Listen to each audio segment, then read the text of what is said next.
আসসালামু আলাইকুম। ফাজালে সাদাকাত হইতে পড়াইতেছে। ইমাম কাযযালী রহমতুল্লাহ লিখিয়াছেন, যেখানে সুখ্যাতি উদ্দেশ্য হইবে সেখানে আমল বিনষ্ট হইয়া যাইবে। কারণ জাকাত অজীব হইয়াছে সম্পদের মহব্বত দূর করিবার জন্য। আর সম্মানের লিপ্সা লোকটি মানুষের মধ্যে সম্পদের মহব্বতের চাইতে বেশি হইয়া থাকে। আখেরাতে এই উভয়টি ধ্বংসের বিষয় হইবে। কৃপণতার অভ্যাস তো কবরে বিচ্ছুর আকারে নিযুক্ত হয়, আর রিয়া ও সুখ্যাতির অভ্যাস অজগরের আকারে রূপান্তরিত হয়। ইয়াই উলম। এক হাদিসে আছে, মানুষের মন্দ হওয়ার জন্য এতটুকু যথেষ্ট যে তার প্রতি অঙ্গুলি দ্বারা ইশারা করা হয়, চাই উহা দিনী বিষয় সম্পর্কিত হোক অথবা দুনিয়াবী বিষয় সম্পর্কিত হোক।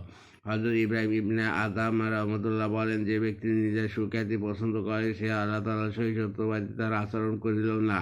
আইয়ুব সাখতিয়ানী রহমতুল্লাহ বলেন, যে ব্যক্তি আল্লাহ তাআলার সহিত সত্যবাদিতা আচরণ করে এবং তাহার একান্ত ইচ্ছা এই হয় যে কেউ যেন উহা জানিতে না পারে যে তাহার বাড়ি কোথায়। আল্লাহ।